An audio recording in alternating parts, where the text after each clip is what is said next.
Wesh les potes, c'est JD Manga, donc du coup les amis, aujourd'hui les potes, nouvelle vidéo sur la chaîne sur Pokémon Unit. Comme vous le voyez là sur l'écran les potos, aujourd'hui on va faire une petite tier list les amis, des Pokémon sur Pokémon Unit. Voilà, on a passé quelques temps sur le jeu, on a essayé à peu près quasiment tous les personnages, on a regardé pas mal de vidéos sur du coup chaque perso du jeu, leurs points forts, leurs points faibles, etc. pour essayer de vous renseigner un petit peu plus. Donc dans cette vidéo je vous montrerai donc du coup personnage un par un, je lui expliquerai pourquoi je le mets dans cette tier list là, et en plus je vous montrerai un petit peu à côté quelques petits détails par rapport à leurs attaques, etc. Donc voilà, des fois je mettrai leur nom en anglais, en français au niveau des attaques, etc., etc. Ça dépendra les potos. En tout cas, voilà, on va commencer ici, donc du coup, la tier list, les potos, avec le Florizarre. Le Florizarre, concrètement, où je vais le mettre?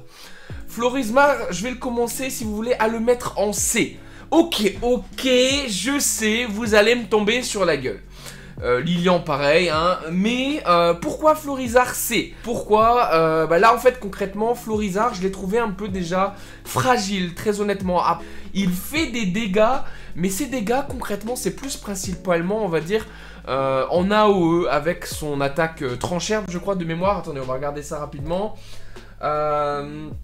Ouais, avec son attaque là, tranchère, etc. Il y a son attaque aussi qui était pas mal ici, que vous voyez, Sludge Bomb. C'est plutôt pas mal ça pour justement pouvoir affecter les ennemis. Et en fait, si vous voulez, Florizarre va taper en général sur la longueur. C'est pas quelqu'un du corps à corps. Même s'il y a quand même quelques attaques qui sont pas mal. Lance-soleil qui fait des dégâts mais qui est plutôt chiant parce que c'est une ligne droite. Mais voilà, concrètement, au niveau de ses attaques, moi je suis plus fan, on va dire, de ces petites attaques, hein, tranche-herbe, etc. Il fait quand même pas mal de dégâts en AOE, mais très honnêtement, je trouve qu'il manque quand même de dégâts par rapport à d'autres attaquants qu'on verra par la suite, ou par rapport même à des polyvalents concrètement, hein, ça c'est clair et net. Voilà, je suis pas très fan, il fait pas assez de dégâts pour moi, c'est pour ça que je le mets en C, très fragile, pas assez de dégâts. Voilà, je suis un peu déçu du Florizarre, très honnêtement, donc on verra un petit peu par la suite ce qu'on peut faire. On va passer donc du coup à l'Ectoplasma. L'Ectoplasma, les amis, vous allez aussi me traiter, mais je vais le mettre en C. Ectoplasma, très honnêtement, c'est pas mal à jouer, on va vous montrer un petit peu ses attaques. Donc voilà, un ballombre, etc. Son attaque sludge, donc c'est boue concrètement, super cool, très honnêtement, mais le fait que la ballon par exemple puisse échouer parfois, c'est quand même un peu chiant. Son ulti par contre je le trouvais quand même pas mal. Franchement c'est, quand on l'utilise c'est quand même assez effectif, mais le problème c'est que bon, on joue pas un Pokémon pour son ulti malheureusement. Et c'est là le problème, c'est que il est quand même cool à jouer, mais pas assez de dégâts. Tankiness, bof. Et voilà, ses attaques sont parfois situationnelles et c'est ça le problème avec lui. Donc voilà pourquoi je le mets en C. C'est vrai que je suis pas très fan du personnage, je l'aime bien en général. Mais voilà, ça me convient en C. Je suis plus déçu pour Florizarre pour le moment. Monsieur Mime, je pense que c'est le premier Pokémon les potos que je vais mettre en A. Monsieur Mime qui est quand même très, on va dire, technique, très technique. Dans le sens où Monsieur Mime, en fait, son but dans le jeu, c'est vraiment, en fait, entre guillemets, de maîtriser l'équipe adverse. Vous allez pouvoir créer des murs, vous allez pouvoir, on va dire, bloquer les adversaires. Donc si on regarde Monsieur Mime, par exemple, ici, avec ses barrières, avec ses guard swap, donc on peut, une sorte de lasso, au niveau de la confusion, etc.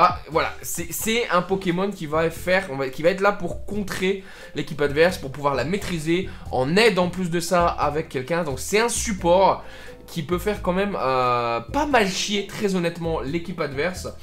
Je le préfère à pas mal d'autres Pokémon qu'on verra par la suite.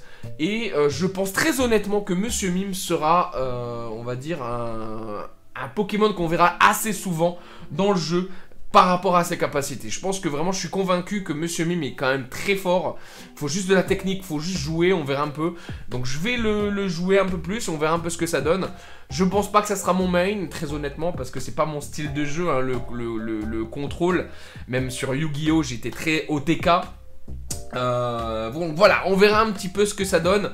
Mais voilà, Monsieur Mime, je le place en A. Et Ronflex, les potos, Ronflex, où on va le placer? Ronflex, on va le placer en S. Ronflex qui est totalement insane dans le jeu. Très gros tank, très gros, beaucoup de PV, une capacité à se régénérer, une capacité à bloquer les ennemis, une capacité à pouvoir faire un support énorme, en même temps d'être polyvalent et d'être quand même assez parfois agressif dans son attaque. Ronflex, qu'est-ce qu'on a comme attaque? Voilà, on va regarder sur le talk, donc, mais c'est surtout ici, avec donc du coup sa régénération de PV qu'on peut voir ici, avec le fait de bloquer, en fait, il va créer un mur, Ronflex, pour pouvoir justement pousser les autres ennemis. Donc imaginez en fait vous avez donc du coup Ronflex qui bloque, qui pousse, et derrière vous avez votre gros cogneur qui va justement taper l'équipe adverse ou permettre justement à tous les autres de pouvoir mettre leur panier et leur Pokéball, donc du coup et mettre leurs points. Très fort Ronflex franchement, même ici il peut étourdir en fait les ennemis. Voilà, c'est un packaging on va dire complet sur Ronflex. Donc très honnêtement en S simplement, c'est très fort les potos. Donc voilà, c'est très fort. Donc, ensuite les potos, le petit Gardevoir on l'a pas encore, donc ça sert à rien, je le passe. Qui va être très fort je pense d'ailleurs. Absol les potos, Absol on va le mettre en B, premier personnage du B. Pourquoi B? Absol il a quand même une grosse... voilà, il a du potentiel très honnêtement, mais il a beaucoup de potentiel en fait en 1 contre 1. Quand Absol se retrouve si vous voulez avec plusieurs ennemis, c'est là qu'il peine un petit peu. Mais lorsqu'il se retrouve en 1 contre 1, franchement il a un bon kit. Et il est quand même assez efficace, très rapide, de grosses attaques. Absol, si on peut le voir, voilà, il est ici.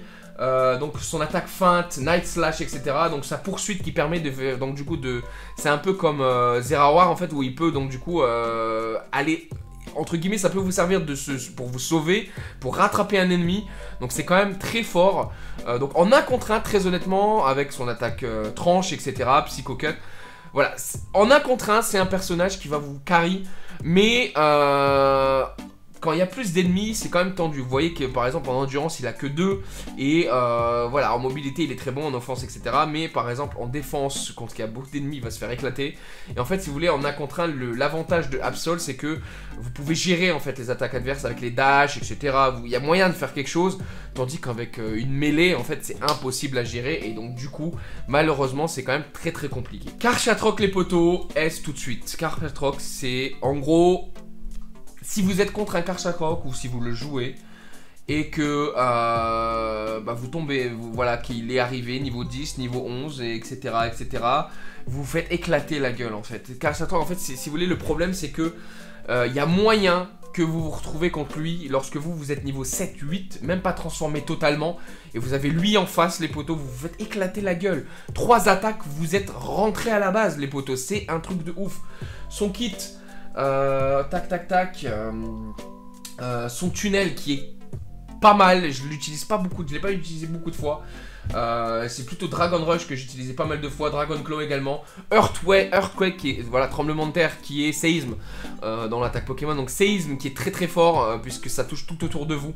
Donc lorsque vous arrivez en fait contre une pile d'ennemis, vous faites séisme, voilà, là c'est un truc de malade les potos.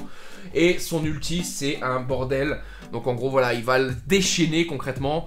Et ça va être un truc de ouf, il va pousser les ennemis, il va les repousser, etc. Voilà, c'est un truc de malade. Karchatroc du coup c'est un truc de ouf, c'est vraiment un gros cogneur les potos. Il est classé en médium parce qu'il défend, il a une bonne capacité à défendre, il a de la bonne mobilité, il a une attaque de ouf. Mais franchement c'est un truc de malade les potos, il est ultra très fort. Ensuite les potos, le petit Lucario qu'on va mettre également je pense en S. Lucario, très fort, très bonne mobilité, voilà, il est endurant, il fait des gros dégâts. Je pense que Lucario, déjà c'est un des plus choisis dans toutes les équipes adverses et l'équipe alliée, hein. Concrètement Lucario est très choisi. Il a déjà été acheté par pas mal de gens, etc. Lucario qui est très fort, de très bonnes attaques. On va regarder son kit, ici. Son extreme pit pareil, c'est un dash, donc voilà, c'est en fait ces 2 attaques là qui vont permettre pas mal de choses. Voilà, c'est vraiment quelque chose qui va vous permettre de vous échapper si vous êtes en train de vous faire éclater, de pouvoir justement rusher, de pouvoir justement faire des bonnes attaques de loin. C'est très fort. Son Meteor Mash, franchement je la kiffe comme attaque. J'aime beaucoup les attaques de points comme ça. Vous verrez par la suite par rapport à mon classement. Et j'ai beaucoup apprécié son attaque Close Combat. Voilà, vous verrez par la suite encore une fois, mais je pense que c'est mon attaque préférée dans le jeu. Ça stun, ça repousse, ça fait des dégâts. Close Combat, c'est une très très grosse attaque. Et Aura Cannon, c'est voilà, c'est un truc qui va quand même faire pas mal de dégâts, dans le sens où vous allez lancer une petite aura sphère sur votre face avant qui va éclater tout ce qu'il y a en face. Donc des dégâts de zone, encore une fois, par rapport à des ennemis qui sont justement à côté. Très très très fort, franchement.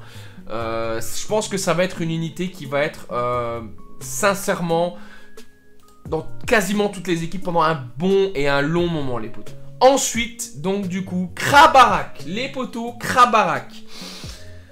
Bon, on est d'accord, personne ne veut le choisir.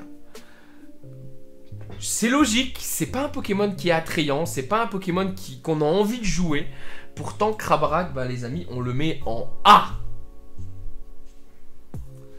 Pourquoi A, les potos? Simplement parce que Krabarak est quand même ultra fort.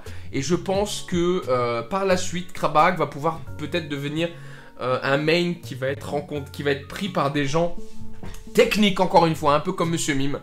Et franchement, il est très, on va dire, utile dans les games.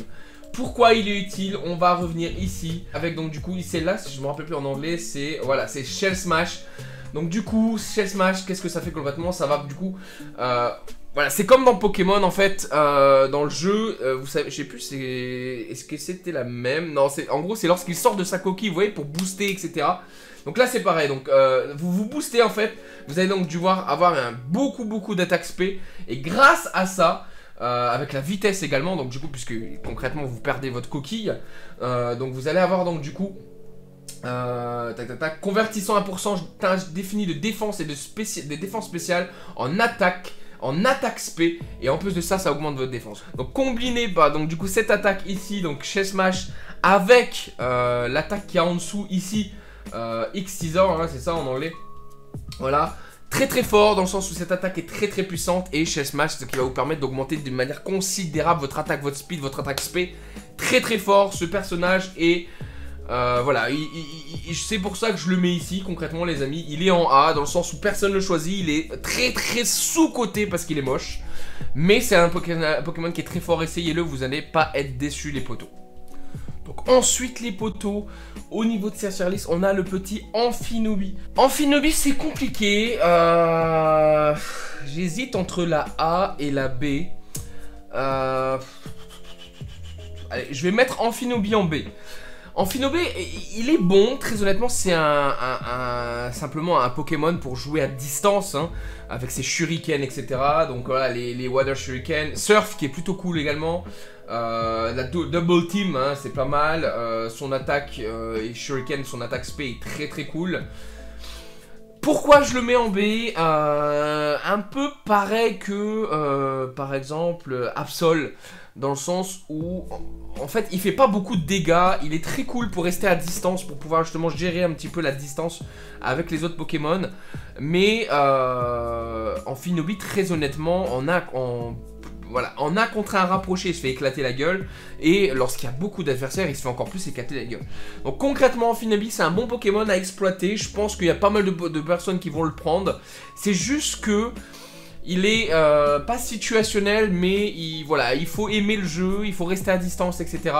Et faut vraiment pas se faire toucher parce que concrètement, pour le moment, il est très fragile. Ensuite, Flambuzarr, les potos. Flambuzarr, alors il y en a beaucoup qui le montreraient là. Moi, je pense le mettre ici. J'ai pas aimé jouer Flambuzarr. C'est un Pokémon qui va quand même faire pas mal de dégâts. Très honnêtement, les dégâts sont plutôt cool. Même si je le trouve quand même fragile, très fragile même. Je ne pense que j'ai jamais je me suis jamais pris une mort en fait contre un Flambuzarr simplement. Et le truc qui est cool avec Flambuzarr, c'est qu'il me permet de couvrir pas mal de distance en fait sur le terrain. Donc Flambuzarr, donc, du coup qui est ici. Au niveau de ses attaques, donc Flame Charge c'est vraiment pas mal. Ici la Brave Bird c'est quand même pas mal non plus. Vol qui est cool, et Flame Sweep qui est pas mal mais qui fait pas énormément de dégâts.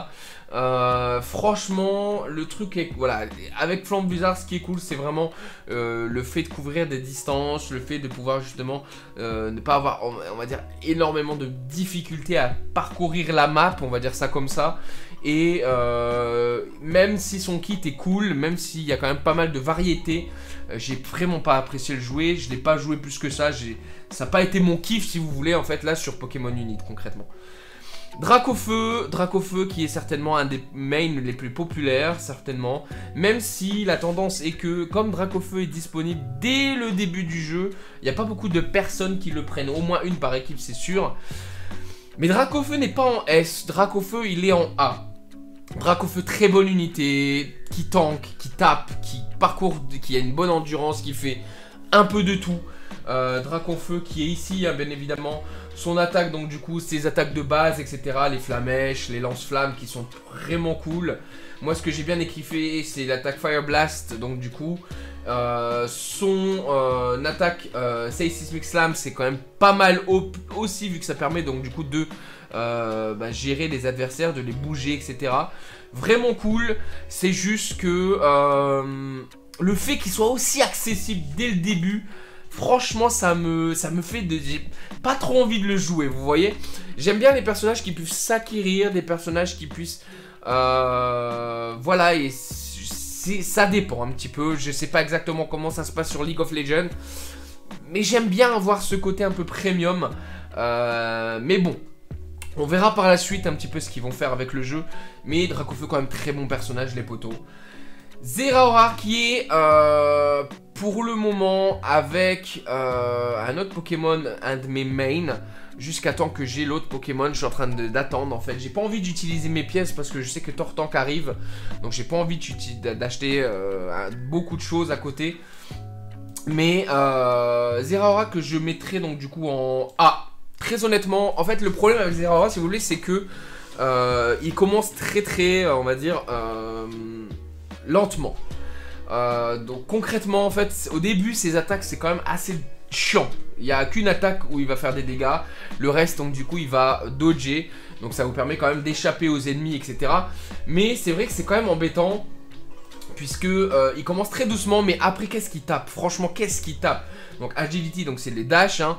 Donc vous commencez donc du coup avec Spark et Volt Switch, qui sont des attaques cool quand vous les utilisez, mais qui sont un peu en dessous, très honnêtement. Là où ça commence à être pas mal, c'est quand vous avez des gros moves. Discharge qui est très fort, mais qui est très long à se recharger, très honnêtement. Mais c'est quand même très fort, franchement. Donc c'est pour vous aider clairement. Tac. Donc ça va en fait, si vous voulez, dégager de l'énergie tout autour de vous. Donc ça va pouvoir justement toucher pas mal d'adversaires. Et donc vous allez avoir un bouclier lorsque vous mouvement se termine. Et donc du coup les ennemis, on va avoir des conflits de statut. Et donc du coup ils vont infliger des dégâts en les étourdissant. C'est quand même une très bonne attaque. Et moi ce que je kiffe le plus en fait au niveau de Zeraora, c'est son attaque ultime en fait. Son attaque ultime qui est très forte. Je ne pense pas qu'un des Pokémon que j'ai attaqué avec son attaque ultime ait survécu, très honnêtement, très fort. Donc voilà, c'est quand même un très bon Pokémon qui met du temps à se placer, ça c'est clair. Il met du temps à se placer, mais lorsque vous avez monté de niveau, que vous êtes donc du coup en fin de mid-game et late-game, là il a son petit avantage, très honnêtement. Pyrobut, les potos, Pyrobut qui est un bon Pokémon, Pyrobut que je placerai en B. Concrètement Pyrobut, le but c'est de pouvoir justement stacker l'attaque, stacker les dégâts, etc. par rapport à ses attaques. Pyrobut qui est très fort quand même. C'est marrant à jouer, franchement. Il a attaque à distance, etc. avec sa Pyroball hein, en général. Son attaque fan qui permet quand même de se déplacer pas mal de fois et de, on va dire... et d'être très, on va dire, situationnel, qui permet de gérer pas mal de situations au niveau du jeu. Son attaque ultime qui est aussi fait pas mal de dégâts. Et voilà, le truc qui est cool avec Pyrobut, c'est que simplement il puisse donc du coup stacker ses attaques. Voilà, on fait plus de dégâts sur le long terme. Donc c'est pour ça que c'est quand même un Pokémon qui est très intéressant. Donc voilà, on voit ici donc du coup au niveau de ses capacités. Donc voilà, Pyrobut, très bon Pokémon sur la longueur du jeu. C'est quelqu'un qui, voilà, au moins ça va grandir avec le moment où vous en êtes dans la game. Et c'est ça qui est très intéressant avec lui. Donc pour l'instant en B, même si je pense très honnêtement qu'il y a moyen, que Pyrobut mérite son A. Je l'ai pas très joué, mais il y a moyen qu'il mérite son A. Ça dépend des joueurs, ça dépend de la technique. Mais très bon Pokémon quand même. Alors Blanc Coton les potos, Blanc Coton, j'hésite mais je vais le mettre en A. Blanc Coton pour le moment est assez, déjà il est sous-coté mais il n'est pas assez utile on va dire dans entre guillemets la méta actuelle. Blanc Coton qui est le seul à être un support d'équipe qui va donc du coup healer les personnages, qui va tout faire au niveau des personnages pour pouvoir justement permettre aux persos de se healer, les statuts, les PV, etc. Très bon personnage, donc voilà, hein, restaure les PV des users et des Pokémon autour. Garde Coton qui va protéger les Pokémon alliés avec du coton, hein, il va absorber les dommages, etc. Donc c'est un bouclier. Coton Sport et tout, etc. qui va réduire les dommages, et c'est vraiment fort.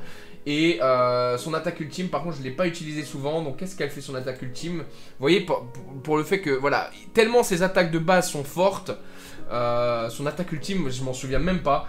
Donc, l'utilisateur flotte-t-il dans l'air et devient donc invincible. S'il a utilisé à nouveau, l'utilisateur frappe le sol, attaque et monte, recule. Le Pokémon opposé et restaure les HP pour s'allier à un Pokémon dans la zone d'effet.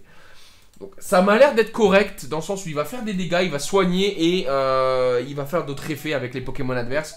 Donc Blanc Coton pour le moment qui va être sous-coté, qui va pas être utilisé beaucoup. Vous verrez pas qu'il voilà, il sera quasiment jamais en MVP hein, très honnêtement, mais qui a sa grosse utilité dans l'équipe. Franchement, avec des bons joueurs à côté et un bon joueur Blanc Coton, il y a moyen que ce Pokémon soit vraiment un des Pokémon obligatoires dans chaque team en fait, simplement. Donc à voir et à maîtriser simplement. Nigosier les potos, Nigosier qui a pas l'air comme ça, qui est quand même, voilà, on n'a pas envie de le jouer simplement, mais Nigosier que j'ai envie de le mettre en A parce qu'il est très fort, mais je vais le mettre en B. Nigosier qui est un très bon attaqueur à distance, un peu le même délire que Amphinobi, mais Nigosier qui fait quand même pas mal de plus de dégâts. Donc au niveau de ses attaques, on peut voir Nigosier ici par exemple, donc son attaque là, Whirlpool, donc ça fait un tourbillon, donc c'est quand même très fort, son attaque Surf, très fort son attaque Surf, très honnêtement à distance. Pareil pour Feather Dance qui va quand même augmenter l'attaque et la rapidité de mouvement, c'est très fort très honnêtement. Et Air Slash qui est ultra fort, en plus de ça elle a que 5 secondes. Donc voilà, c'est quand même ultra fort, donc bien sûr c'est du late game hein, simplement. Mais voilà, c'est quand même très fort, son attaque là avec les poissons qui est quand même assez marrante. J'ai pris du fun à jouer Nigosier, même si c'était juste pour tester, pour pouvoir vous faire cette vidéo, hein, simplement.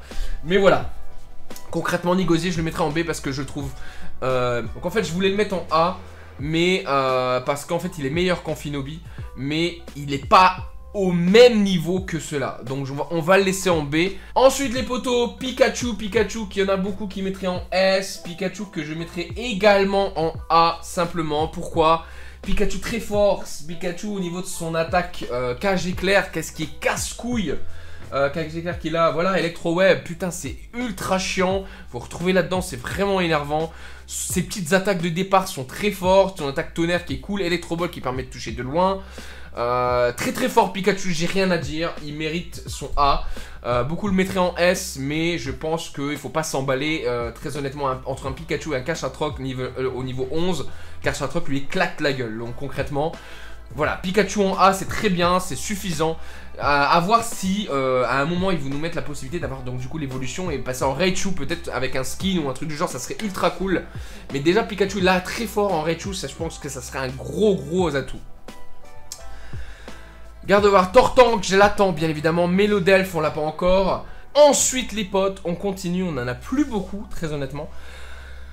Fenardalola qui est je pense un des Pokémon les plus relous à affronter. Je pense qu'il y a peut-être moyen que je l'essaye un peu plus. Fenardalola très honnêtement que je mettrais en A voire S pour le early game.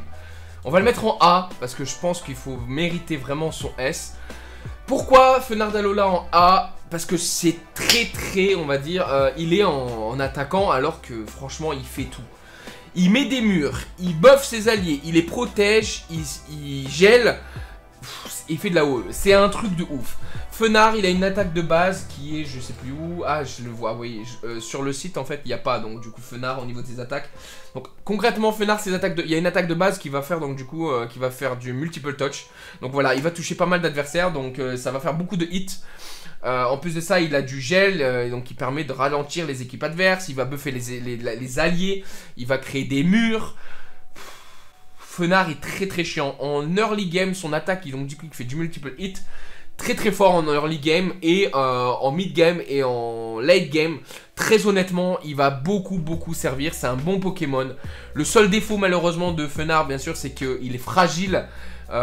Et que Fenard en late game contre un Lucario ou un Karchakrok qui va être à pleine puissance, il va se faire éclater. Mais s'il arrive donc du coup à les gérer, à un peu aider l'équipe, franchement ça va être très très fort. Gros doudou en... Gros doudou que je mettrai en S. Ouais, c'est chiant, je le sais. Mais gros doudou en S les potos, pourquoi? Simplement parce que gros doudou... Très fort, gros doudou permet avec une seule attaque berceuse de retourner le game. Berceuse qui permet de pouvoir donc du coup, comme dans la série, endormir les ennemis. Pas que le Pokémon en face. Voilà, il peut endormir multiples ennemis. Et en plus de ça, justement, car si derrière tu te fais toucher, ça fait énormément de choses. Donc vous voyez, un gros doudou qui est ici. Ici, elle est où son attaque? Voilà, berceuse ici, donc... c'est un truc de ouf, donc ça permet d'enlever, de baisser la speed des ennemis, de les rendre sleepy, etc. Derrière on a donc sa double slap qui est quand même pas mal, c'est un truc de ouf. Franchement, gros doudou qui est très fort à jouer, sous-côté mais en S, je pense qu'il y a moyen de faire vraiment beaucoup de choses. Si vous avez rien que ces 4 Pokémon là dans une équipe adverse, franchement il y a des problèmes à se faire. 2 défenseurs, 2 mid-game. Voilà, c'est un truc de ouf. Franchement, gros doudou qui va permettre, rien qu'avec son attaque berceuse, qui va être un truc de ouf. Flagados, que je mettrai, je pense, en B. Flagados, pourquoi en B? Parce que simplement, il est quand même assez chiant. Il meurt quasiment jamais. Il permet de faire pas mal de choses avec son combo. Il permet de toucher de loin. Je l'ai pas beaucoup joué, mais j'ai joué beaucoup contre lui. Donc ses attaques déjà touchent de loin, le fait qu'il restaure donc du coup encore une fois ses PV, c'est un peu comme Ronflex mais en moins fort parce qu'il n'a pas la création des murs etc si vous voulez.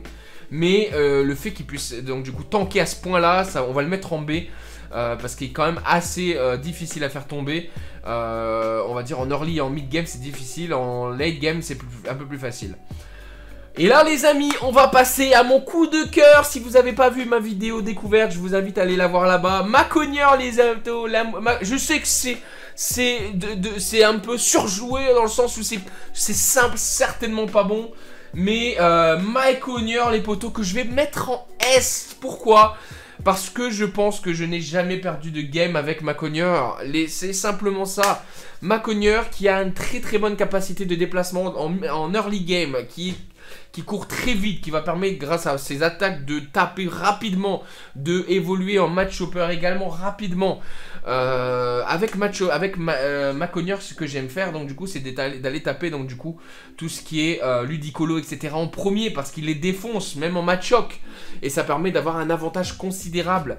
Macogneur quand il fait son ultime les potos qui est ici, c'est un truc de ouf. Son ultime les potos qui va éclater mais vraiment tous les Pokémon qui sont à côté. Dès que j'ai fait, en fait, à partir du moment où tu fais ton ultime, c'est un truc de ouf. Coup-croix qui est très fort les potos, à partir du niveau 11, mais très fort. Sa combat rapproché qui est également très fort, c'est un peu close combat, mais un peu moins fort comme le Lucario, mais qui est quand même très fort. D'ailleurs je pensais que c'était les mêmes attaques, mais non. Et son attaque ici, coup de poing dynamique, qui est ultra forte, ça en général c'est celle que je prends. Donc voilà, franchement, Macogneur, très fort les potos. C'est un truc de ouf. Son ulti, lorsque vous la sortez, en fait, il faut attendre qu'il y a beaucoup d'ennemis à côté. Et il y a moyen de faire des carnages, vraiment. Je ne pense pas qu'un ennemi a résisté à son attaque ultime, plus derrière à ses attaques. Macogneur qui est très très fort. C'est mon main actuellement que j'aime beaucoup beaucoup. C'est un gros Pokémon comme on les aime les potos. Très solide également, hein, il ne meurt pas facilement.